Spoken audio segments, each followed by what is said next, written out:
신약성경 209쪽 사도행전 13장 1절부터 3절입니다.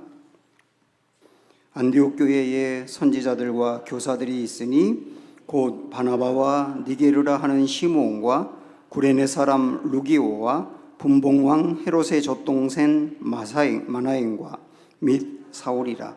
주를 섬겨 금식할 때에 성령이 이르시되 내가 불러 시키는 일을 위하여 바나바와 사울을 따로 세우라 하시니 이에 금식하며 기도하고 두 사람에게 안수하여 보내니라. 아멘. 사도행전은 전체 28장으로 되어 있는데요, 1장부터 12장까지를 전반부라고 할 수 있고 13장부터 마지막까지를 후반부라고 할 수 있습니다. 13장은 후반부에 이제 시작하는 시점인데요, 앞으로 바울이 1차, 2차, 3차 전도 여행하는 이야기가 쭉 사도행전에 나오게 될 겁니다. 전도 여행이라고 했는데 사실은 해외 선교인 거죠. 그 해외 선교를 처음으로 시작한 교회가 안디옥 교회입니다. 이 안디옥 교회는 이스라엘을 넘어서 이방 지역에 처음으로 세워진 교회이기도 하고 선교를 처음으로 한 교회이기도 합니다. 아주 훌륭한 교회죠. 우리나라에도 지금 안디옥 교회라고 하는 이름을 갖고 있는 교회가 굉장히 많습니다. 안디옥 교회의 훌륭한 면을 본받고 싶기 때문에 그렇게 정했을 겁니다. 우리가 보통 사도행전적인 교회를 세우자 그런 말을 많이 하는데 그 말 속에는 안디옥 교회 같은 교회가 되자라고 하는 마음이 들어있는 거예요. 그러면 이 안디옥 교회가 어떤 교회길래 그렇게 이야기하는가 하는 것을 살펴보죠. 안디옥 교회는 요즘 교회처럼 어떤 목사님이 상가를 빌려서 거기서 개척을 하고 시작하는 이런 형태가 아니었어요.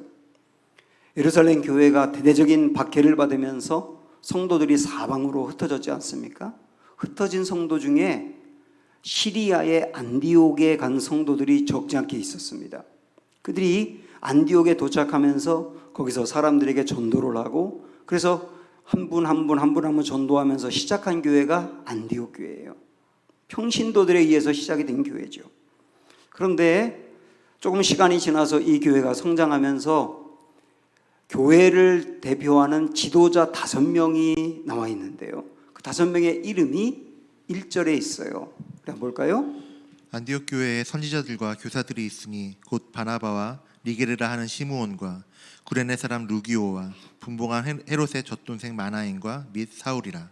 자, 이 5명의 그 명단을 보면 교인들이 이런 어떤 특성으로 구성이 되어 있겠다라고 하는 생각이 듭니다. 근데 먼저 여기 첫 번째 사람이 바나바라고 나와 있는데, 바나바는 아주 유력한 사람으로서 정통 유대인입니다. 그 사람이 안디옥 교회의 대표가 된 겁니다. 근데 두 번째 보면 시므온이라는 사람이 나와 있는데 시므온에 대한 정보는 거의 없고요, 성경에는 니게르라고만 나와 있어요. 니게르에서 니그로가 나왔거든요. 그러니까 이 시므온은 흑인이었다는 뜻입니다. 이때 당시에 안디옥 지역에서 흑인으로 사는 사람들은 100% 노예였다고 합니다. 그러니까 이 시므온은 노예였어요. 근데 노예가 교회의 하나의 대표가 된 것입니다. 세 번째 사람이 루기오라고 나와 있는데 루기오에 대해서도 성경에서는 단지 구레네 사람이라고만 되어 있습니다. 예수님의 십자가를 대신 졌던 구레네 시몬 아시죠? 그 사람도 구레네 사람인데 구레네는 지금의 아프리카 북단에 있는 리비아라고 하는 나라예요. 리비아도 아마 흑인들이 살았을 테니까 이 사람도 흑인이었을 겁니다. 노예였을 가능성이 있어 보입니다. 근데 하여튼 이 사람은 전혀 이름이 알려지지 않은 무명의 그리스도인이었는데 교회 대표가 된 것입니다. 네 번째는 마나엔이라고 나와 있는데요, 이 마나엔은 헤롯의 젖동생이다 그렇게 나와 있습니다. 여기 말하는 헤롯은 영어 성경에 보면 헤롯 안티파스라고 나와 있는데 이 이스라엘을 여러 지역으로 분할해서 여러 왕들이 다스렸는데 그 중에 한 명이 헤롯 안티파스였거든요. 그런데 그 사람의 그 왕의 젖동생이라고 나옵니다. 그 말은 한 유모에게서 젖을 같이 먹고 자란 형제이다라고 하는 의미일 수도 있고, 아니면 보통 이때 당시에 어떤 누구의 젖동생이다 그러면 어릴 적부터 친구로 지난 굉장히 가까운 사이를 그렇게 이야기하기도 했다고 하면, 이거든지 저거든지 하여튼 이 마나엔이라고 하는 사람은 굉장한 귀족이었을 거예요. 왕족이었을 겁니다.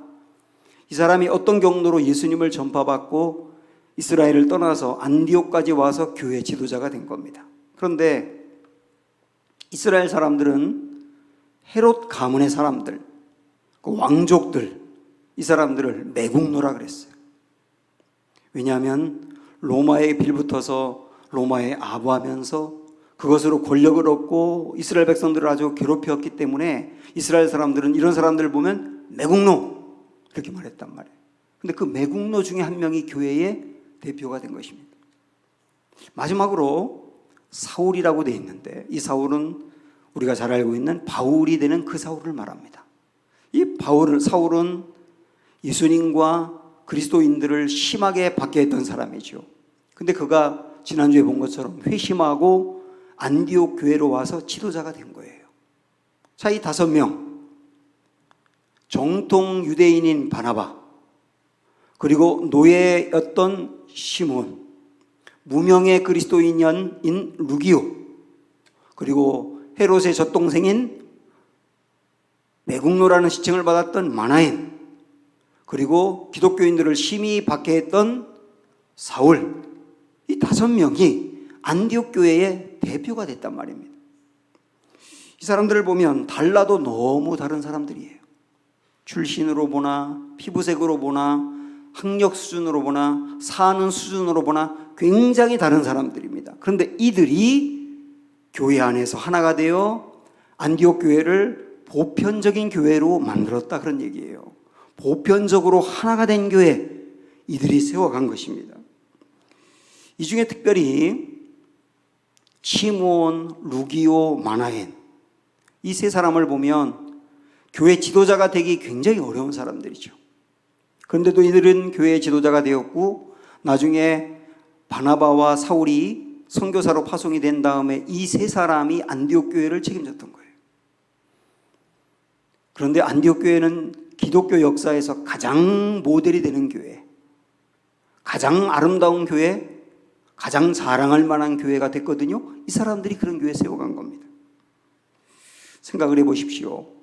이 사람들은 좀 배경이 다 달라요. 그동안에 살아왔던 배경이 너무나 다르기 때문에 갈등이 많을 수밖에 없습니다. 사고방식이 다르고 생활방식이 다르고 문화적인 수준과 지적인 수준이 다르기 때문에 어떤 문제가 생길 때마다 갈등이 생길 수밖에 없습니다. 그걸 극복한 거예요. 또한 과거의 이력을 보면 서로가 이렇게 말할 수 있거든요. 바나바, 정통 유대인들은 아주 율법적인 사람들이고 다른 사람들을 비난하기 좋아하고 잘난 체 하는 사람이야, 저 사람 가까이 하면 안 돼, 이렇게 말할 수 있죠. 시몬, 야, 노예 출신이 뭐 알겠어? 루기오, 무명의 그리스도인이 다른 사람 가르칠 수 있겠어? 마나엔, 매국노였던 사람이 변하면 얼마나 변하겠어? 사울, 이 사람 아주 낭폭한 성질을 갖고 있는 사람인데 그런 사람들은 잘 변하지 않아. 서로가 그렇게 과거의 이력을 가지고 경계하며 서로가 받아들이지 않았다면 이 교회는 절대로 하나가 될 수 없었을 겁니다. 그런데 예수님만에서, 예수님의 의에 절대로 하나가 될 수 없는 이 사람들이 온전히 보편적인 하나가 된 교회를 세워간 것이 안디옥 교회입니다. 예수님과 가까이 했던 사람들도 그렇죠. 예수님의 제자들을 보면 제자 중에 열심당원이었던 시몬이라는 사람이 있지 않습니까? 근데 그 열심당원들이 가장 증오하고 미워하는 사람 중에 세리가 있어요. 근데 세리였던 마태도 예수님 제자 안에 들어와 있습니다. 아니, 예수님은 어쩌자고 원수 같은 이 2사람을 함께 제자로 삼았는지.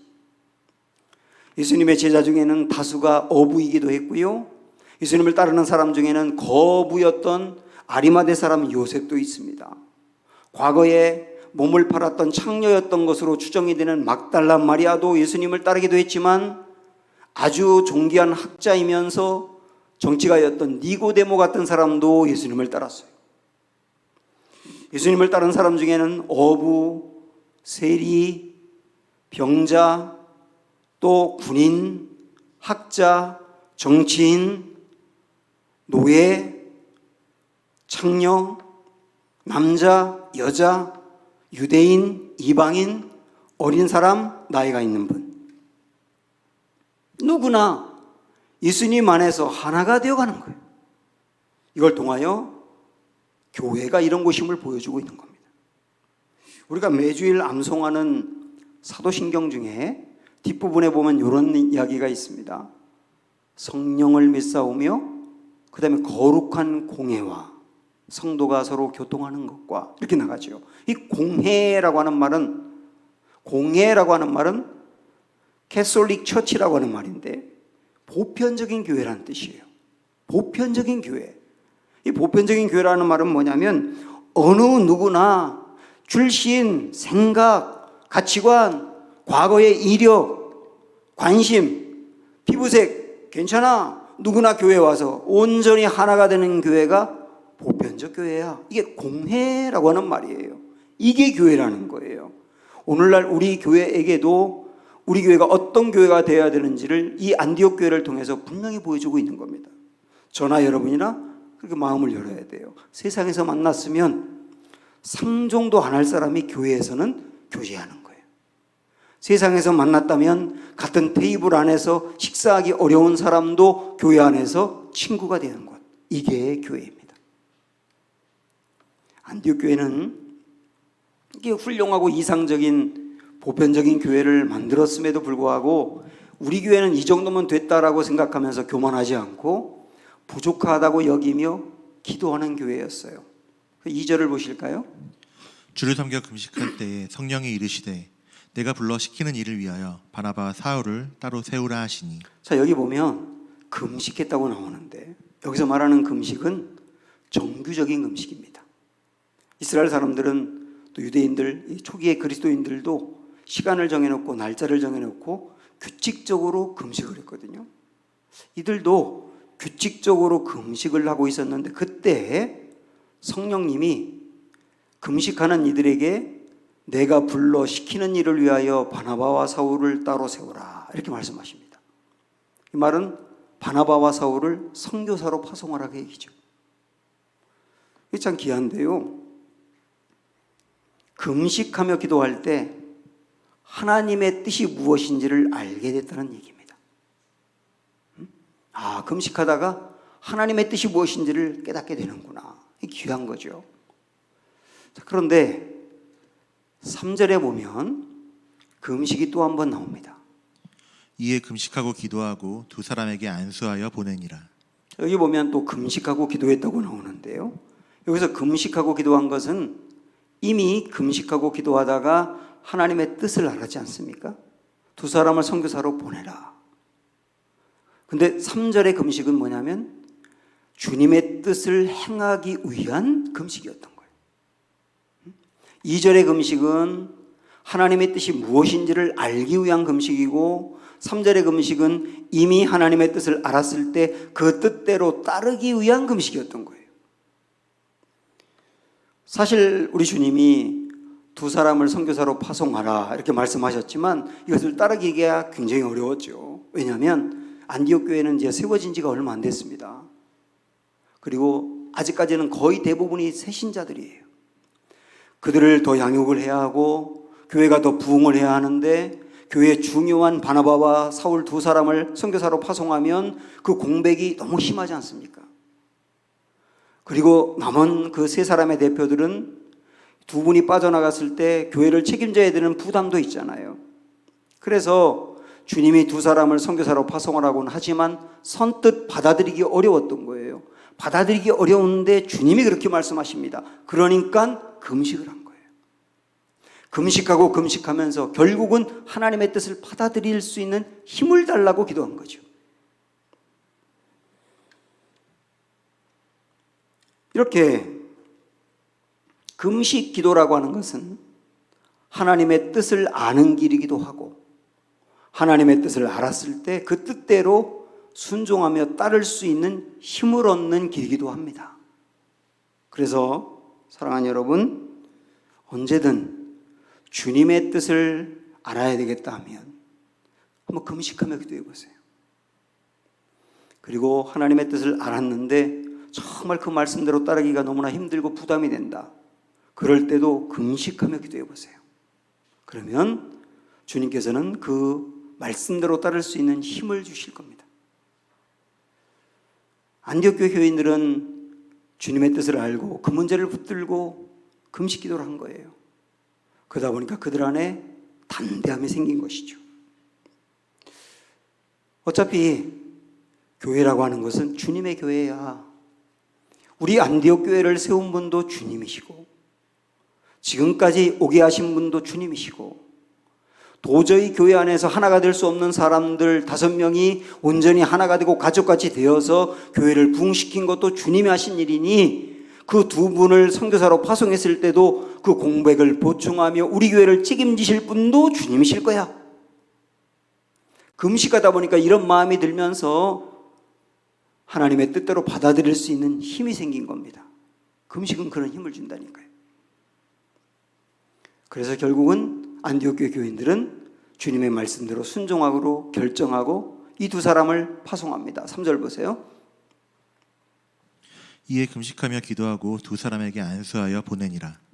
자, 여기 잘 보시면 마지막에 보내니라 그랬거든요. 보내니라. 이 보낸다는 말은 본래적인 뜻으로 보면 놓아준다, 풀어준다 그런 의미가 있는 겁니다.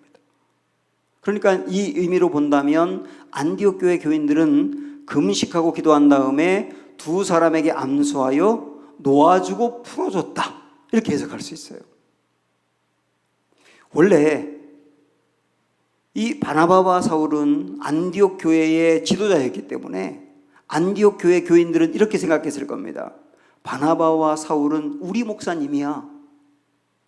우리를 양육해야 되고 우리를 위해서 기도해야 되고 또 우리를 위해서 가르쳐 줘야 되고 우리 교회를 위해서 헌신해야 될 분들이야.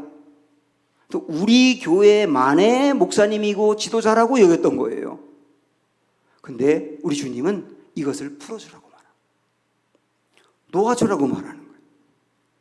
바나바와 사울은 안디옥 교회만의 지도자가 아니고 안디옥 교회만의 목회자가 아니야. 여러분이 우리 교회만의 목사님이 되어야 된다고 생각하지 말고 풀어줘 보세요. 그래서 풀어준 거예요. 그때 이제 이 바나바와 사울은 안디옥 교회만의 목사님이나 지도자가 아니라 앞으로 보겠지만 여러 사람들의 목사님과 여러 사람을 살리는 지도자로 쓰임받게 될 겁니다. 그래서 여기서 바나바와 사울을 보냈다고 하는 말은 풀어줬다, 도와줬다 이런 의미란 말이에요. 자, 그런데 이런 생각을 한번 해보시죠. 만약에 안디옥 교회가 바나바와 사울을 보내라고 하는 하나님의 말씀을 듣고도 와, 그 두 분이 빠져나가면 우리 교회는 큰일 나. 절대로 보낼 수가 없어. 그래서 안 보냈다면 어떻게 될까요? 안 보냈다면 바나바와 사울이 이 교회에서 더 목회하면서 어쩌면 교회가 더 부흥하고 교회가 더 안전했을지도 몰라요. 그러나 이 두 사람을 풀어주면서 보내니까 그 다음 어떻게 됐을까요? 4절을 보시죠. 두 사람이 성령의 보내심을 받아 실루기아에 내려가 거기서 배 타고 구브로에 가서. 자, 여기 보면 또 보내다라고 하는 말이 또 나옵니다. 3절에도 나오고 4절에도 나와요. 그런데 3절에 보내다와 4절에 보내다는 다른 의미입니다. 3절에 보내다는 아까 앞에서 본 것처럼 안디옥 교회 교인들이 바나바와 사울을 놓아주었다, 풀어주었다 그런 의미라고 있지 않습니까? 그런데 4절에 보내다는 성령이 보내다는 뜻이에요. 3절은 안디옥 교회 교인들이 두 사람을 보낸 거지만 4절은 성령이 보낸 겁니다. 우리 이거를 어떻게 연결할 수 있냐면 한번 여러분이 스크린 보면서 한번 읽어보실까요? 같이? 올려줘보세요. 아니 잠깐만요. 아니 여기 아니고 여기입니다. 안디옥 교회가 바나바와 사울을 놓아주고 풀어주었을 때 성령이 두 사람을 쓰시기 위해 보내셨다. 이런 의미입니다.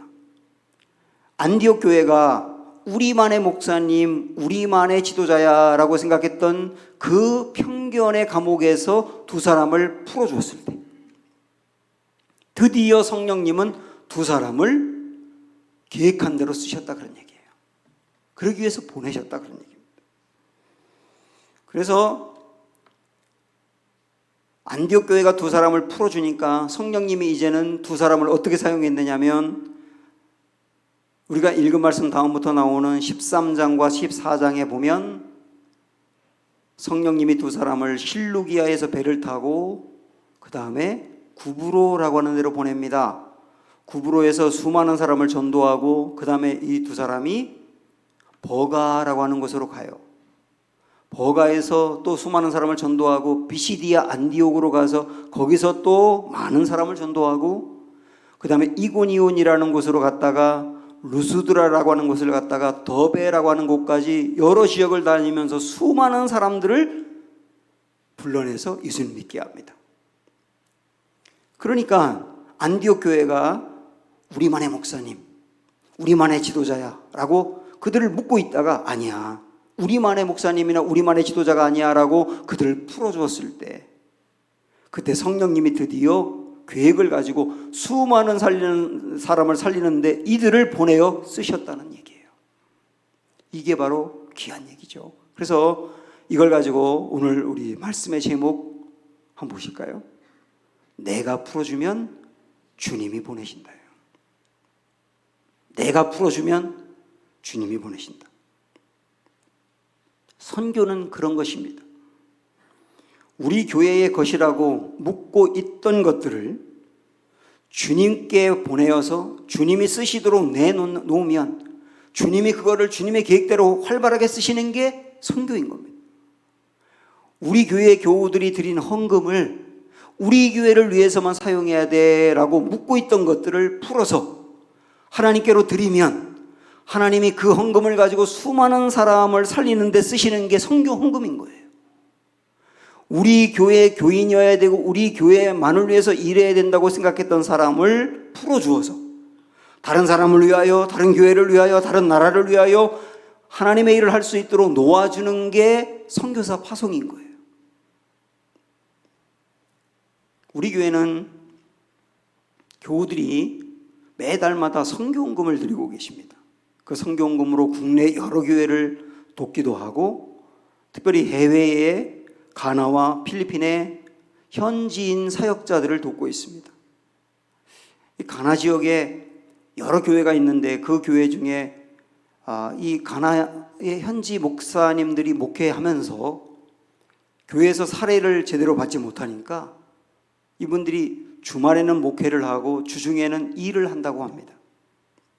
그러다 보니까 교인들을 잘 돌보지 못하고 교회에 제대로 목회를 못하는 거죠.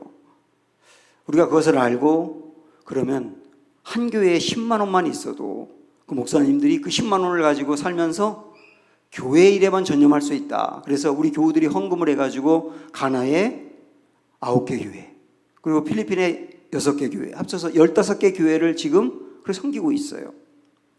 그렇게 헌금을 드림으로 인해서 그분들이 주중에 목회에만 전념을 하다 보니까 그 교회들이 지금 굉장히 든든히 서가고 있는 거예요. 만약에 우리가 드린 헌금이 우리 교회 거다, 우리 교회 거니까 우리 교회를 위해서만 사용해야 된다라고 했다면 어떻게 될까요? 우리 교회는 지금 6억이 넘는 빚이 있습니다. 부채가 있어요. 이거 갚아야 돼요. 만약에 우리가 드린 헌금이 우리 것이라고만 생각해서 이거를 우리가 묻고 풀어주지 않았다면 부채를 많이 갚았을 겁니다. 그리고 교우들이 먹는 것도 더 비싼 걸 먹고 프로그램도 더 질이 좋은 걸 하고 그래가지고 우리가 더 편리하기도 하고 더 좋은 모습을 경험할 수도 있었을 거예요. 그러나 우리가 드린 헌금이지만 우리 거라고 여기지 않고 그걸 풀어주어서 놓아주어서 하나님께 드렸더니 하나님이 다른 나라에서 이렇게 귀하게 쓰고 있단 말이에요. 이게 선교인 거예요. 저는 지난 주일날 신앙 칼럼에 이 아프리카 가나의 이야기를 썼습니다. 가나의 선교사님이 저한테 선교 소식지를 보내왔는데 그거 제가 읽다가 제 마음이 굉장히 벅차오르더라고요. 여러 교회를 세운 이야기도 있지만 특별히 지하수를 개발해서 우물을 세운 이야기가 참 제 마음에 다가왔습니다. 우리나라 전주 지역에 기독 실업인회라고 있는데 그 기독 실업인회 그분들이 헌금을 해가지고 가나 북단에 있는 한 마을에 우물을 파줬다고 합니다. 거기는 모슬렘 지역이라는 거예요. 그 이슬람을 믿고 있는 이 사람들이 기독교인들이 파준 우물을 마시면서 교회를 다시 생각하는 거죠. 또 하나 전주에 동원교회라고 있는데요. 그 동원교회에 조환희라고 하는 청년이 헌금을 했어요. 2달치 월급을 처음 회사 들어가자마자 받은 2달치 월급을 그대로 가나로 보내서 한 마을에 우물을 파게 된 겁니다. 이 마을 사람들은 조상들이 거기에 산 때부터 400년 동안 동물의 분비물이 섞여 있는 물을 마셨다고 합니다. 그리고 저 냇가에서 물을 길어 오더라도 그 물도 흙탕물이었다는 거예요. 그 물을 마시면서 이 마을 사람들이 수많은 질병에 걸리고 너무나 일찍 죽게 된 거죠. 그런데 이 형제가 드린 헌금으로 인해서 우물을 파고 난 다음에 이 마을 사람들이 얼마나 좋았는지 축제를 벌였다는 거예요. 전 이런 생각을 해봤습니다. 이 조한이라고 하는 청년이 오랜 동안 준비하다가 직장에 들어갔겠죠. 직장에 들어가면서 월급을 받으면 이것으로 부모님 선물도 하고 그 다음에 여행도 갔다 오고 사고 싶었던 가방도 사고 신발도 사야지. 얼마나 계획을 많이 세웠겠어요. 그런데 이 아프리카 우물을 파주는 게 얼마나 귀한 일인지 그 이야기를 들으면서 그것을 다 그만두고 내가 일해서 번 돈이니까 내 돈이야 라고 하는 생각을 풀어주고 그거를 성령님께 맡겼던 거예요. 그때 성령님은 이 형제가 풀어준 그 돈을 가지고 그 마을을 살리는 데 사용하게 된 거예요. 그 마을 사람들 중에는 교회가 이런 일을 했다는 이야기를 듣고 여러 사람들이 예수님을 믿게 되었다 그러더라고요. 이게 얼마나 귀한 일입니까? 이게 바로 선교인 겁니다. 풀어주면, 내가 풀어주면 주님이 사용하기 위해서 보내신다. 얼마나 놀라운 진리입니까? 자, 이거를 내가 풀어주면 하나님이 보내신다. 이걸 우리 삶의 다른 부분에 여러 군데로 적용할 수가 있을 겁니다.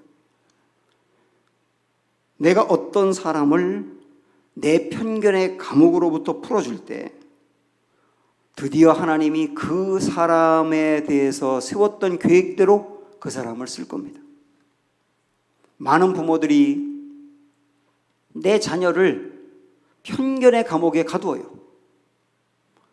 내 아이는 이러해야 된다. 이런 길을 가야 된다.